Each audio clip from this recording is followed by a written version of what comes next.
नमस्कार। मैं doctor Suresh, assistant professor ABST। आज के इस वीडियो में हम इनकम टैक्स में रेजिडेंस स्टेटस पे बात करेंगे।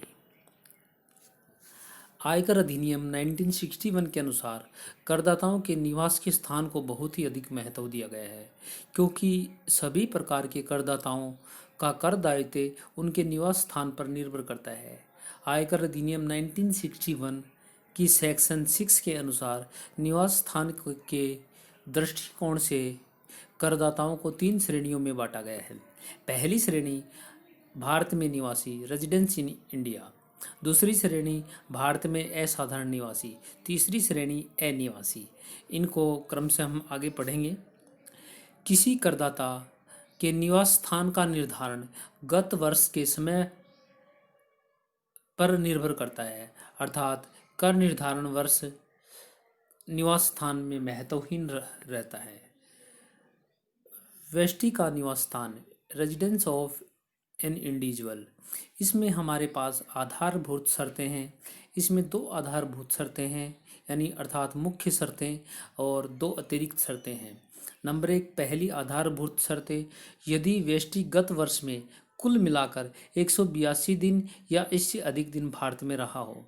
नोट, यहाँ पर यह स्पष्ट करना आवश्यक है, यहाँ पर यह आवश्यक नहीं है कि 182 दिन की अवधि भारत में लगातार हो। वह भारत में कितनी बार भी विदेश में जा सकता है, अर्थात भारत में कितनी बार भी वह आ सकता है। यहाँ पर जो उसके डे की काउंटिंग है वो टोटल 182 दिन होनी चाहिए, 182 दिन से कम नहीं होनी चाहिए। यहाँ यह आवश्यक नहीं है कि वह भारत में एक स्थान पर रहे, भारत में अलग अलग स्थानों पर रह सकता है, अर्थात वह 182 दिन अलग अलग स्थानों पर रह सकता है। यहाँ तक कि भारत की पानी की सीमा में जहाज में ठहरना भी भारत में निवासी माना जाएगा, यानी भारत में रहना माना जाएगा।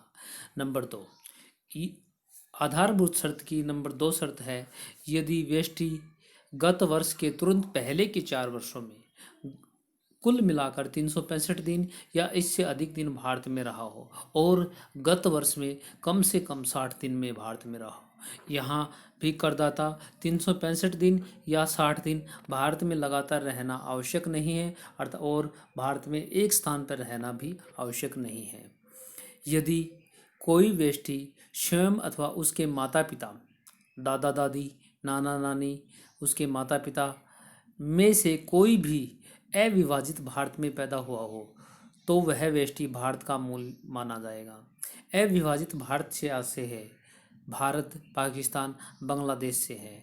अतिरिक्त शर्तें, अब हमारे पास 2 शर्तें मुख्य थी जो मैं आपको बता चुका हूँ। इसके अलावा 2 अतिरिक्त शर्तें हैं। अतिरिक्त शर्तें में फर्स्ट है, यदि व्यक्ति गत वर्ष के तुरंत पहले के 10 वर्षों में कम से कम 2 वर्ष भारत में निवासी रहा हो। नंबर 2, दूसरी शर्त, यदि व्यक्ति गत वर्ष से तुरंत पहले के 7 वर्षों में कुल मिलाकर 730 दिन या इससे अधिक दिन भारत में रहा हो।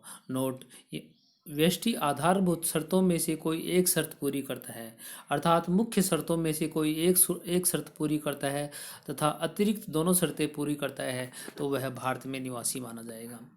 असाधारण निवासी, जो आधारभूत शर्तों में जो अपने उपरोक्त मैं बता चुका हूँ आधारभूत शर्तें कौन सी हैं, आधारभूत शर्तों में से पूरी करता है, आधारभूत शर्तें पूरी करता है परंतु अतिरिक्त शर्तें पूरी नहीं करता है तो वह भारत में असाधारण निवासी माना जाएगा। अनिवासी व्यक्ति वो होता है जो आधारभूत यानी मुख्य शर्तें पूरी नहीं करता है, अतिरिक्त शर्तें पूरी करे या नहीं करे इससे कोई फर्क नहीं पड़ता है, ऐसे व्यक्ति भारत में अनिवासी माने जाएंगे।